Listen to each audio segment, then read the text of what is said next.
Bismillahirrahmanirrahim. Assalamualaikum warahmatullahi wabarakatuh.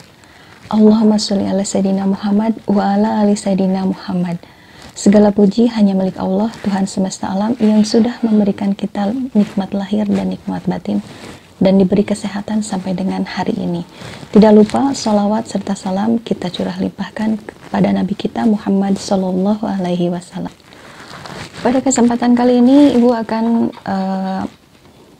menyampaikan materi tentang sabar dan tawakal, yang insya Allah nanti mudah-mudahan materi ini ada manfaatnya buat kalian semua, terutama buat Ibu. Oke, kita mulai dengan sabar terlebih dahulu. Secara etimologi bahasa, sabar itu berarti tahan. Selain tahan, itu juga bisa berarti tabah, tenang, tidak tergesa-gesa, tidak mudah putus asa, dan tidak mudah patah hati.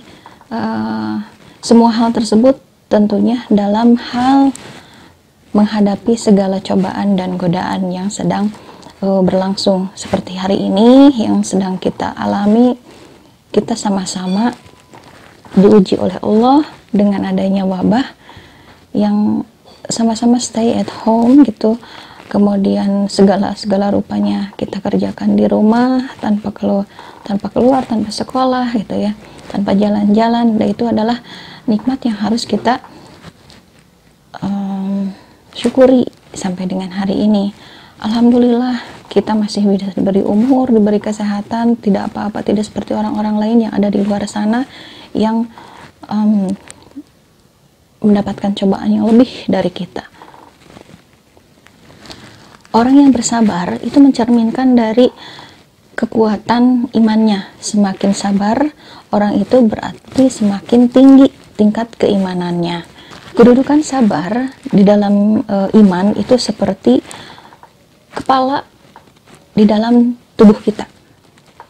Artinya begini, tubuh kita tidak ada apa-apanya tanpa adanya kepala gitu ya. Jadi sabar itu adalah hal yang sangat penting di dalam kehidupan kita, tentunya untuk mengukur keimanan kita.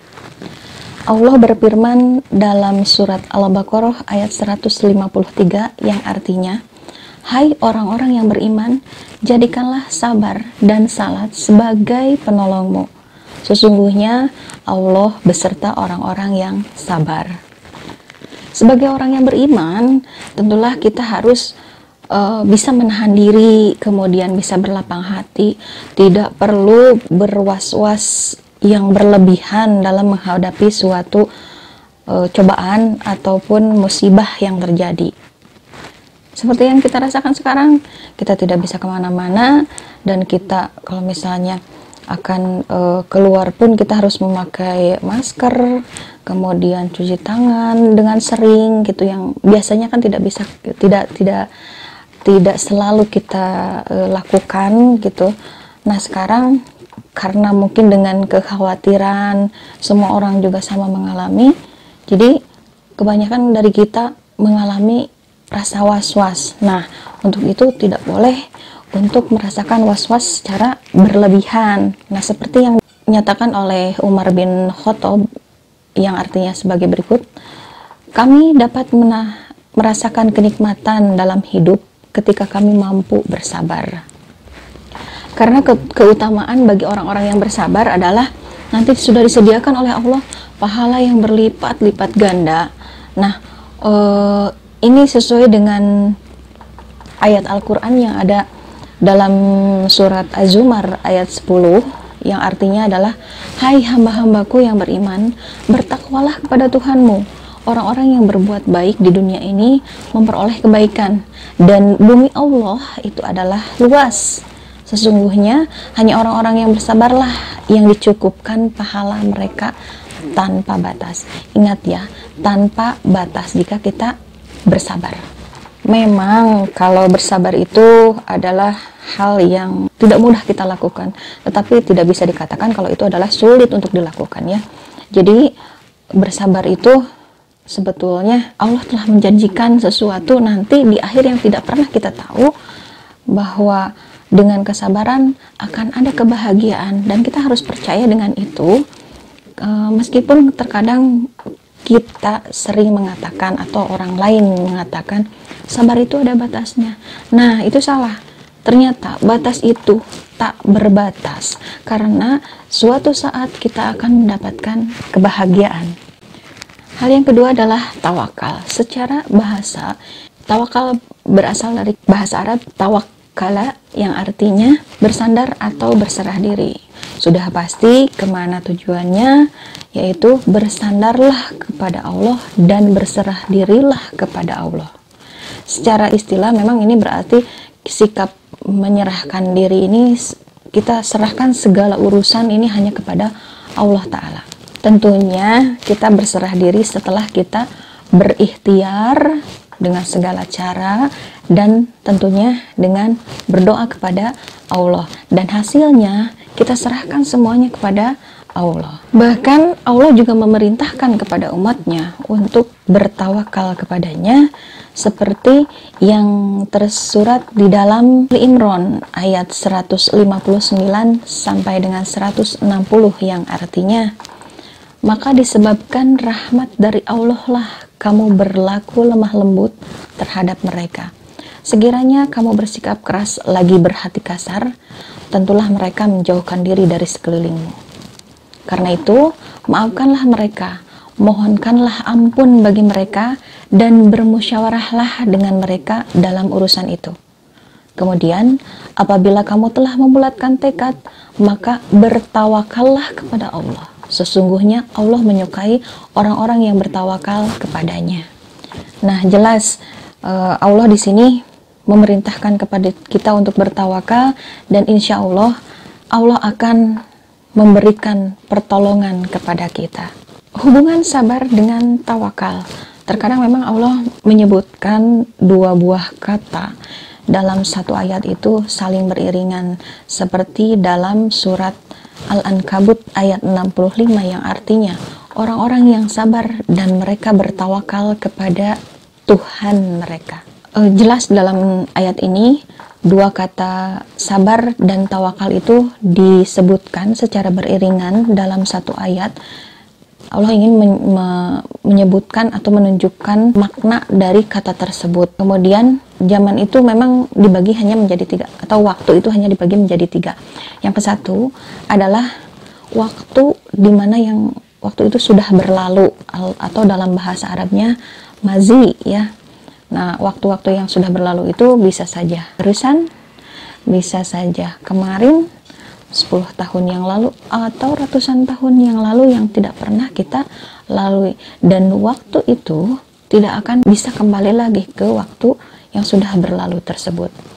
Yang kedua adalah waktu sekarang, atau dalam bahasa Arabnya adalah hadir, artinya waktu di mana kita sedang mengalami, baik itu kejadian yang menyenangkan atau yang menyedihkan, atau seperti sekarang kegalauan yang tidak tahu sampai kapan kita akan mengalami hal dalam keadaan seperti ini, gitu ya. Kemudian yang ketiga adalah waktu yang akan datang atau mustakbal, gitu ya. Waktu dimana kita tidak pernah tahu apakah besok kita masih hidup atau tidak, atau 10 tahun yang akan datang kita masih ada atau tidak. Nah, itu waktu yang akan datang, gitu ya. Dari ketiga waktu tersebut sudah jelas bahwa waktu yang sudah berlalu, Allah itu tidak memerintahkan apapun atas waktu yang sudah kita lalui. Tetapi untuk waktu yang sekarang, nah, disinilah kedudukan sabar itu ada pada saat sekarang yang sedang kita alami. Makanya orang-orang yang bersabar itu insya Allah nantinya akan Allah mudahkan di kemudian hari, gitu ya. Jika sabar itu kedudukannya ada di waktu sekarang yang sedang kita jalani, maka tawakal itu adanya di waktu yang akan datang. Karena apa? Karena kita tidak pernah tahu apa yang akan terjadi besok, atau misalnya beberapa tahun yang akan datang, kita tidak pernah. Dengan catatan bertawakal kepada Allah itu sudah melakukan ikhtiar, dan tentunya doa yang selalu kita panjatkan kepada Allah untuk mencari ridhonya, dan memohon kepadanya supaya Allah memberikan pertolongan kepada kita. Dari tadi kita sudah menyebutkan kata sabar, tawakal. Nah, itu apakah ada manfaatnya nggak sih buat kita gitu ya? Tentu saja jika kita bersabar dan bertawakal kepada Allah, insya Allah ada manfaat buat kita. Ibu akan menyebutkan ada 8. Yang ke-1, dijamin kemudahan dunia dan akhirat. Itu janji Allah ya. Kemudian yang kedua, mudah beradaptasi dengan masalah apapun. Jika kita bersabar, mau ke lingkungan seperti apa, kita bisa beradaptasi tentunya dengan hal-hal yang baik tentunya ya. Jadi tidak kalau misalnya kita masuk ke keadaan atau situasi yang jelek, kita ikut-ikutan jelek, tidak seperti itu. Kita bisa menyesuaikan atau beradaptasi dengan hal-hal baru itu dengan mudah gitu, dan kita tentu saja tidak terbawa oleh hal-hal yang buruk. Kemudian yang ketiga, dengan sabar dan tawakal ini dapat mempertebal iman kita dan tidak mudah putus asa gitu ya. Jadi jauh tuh dari kata-kata putus asa, patah hati apalagi gitu ya. Tidak, itu. Kemudian yang keempat, kita akan menjadi lebih mandiri, tidak tergantung kepada orang lain gitu ya. Karena kita sudah menetapkan dalam diri kita, tenanglah, aku akan bisa menghadapi segala cobaan gitu ya. Karena dengan sabar tersebut.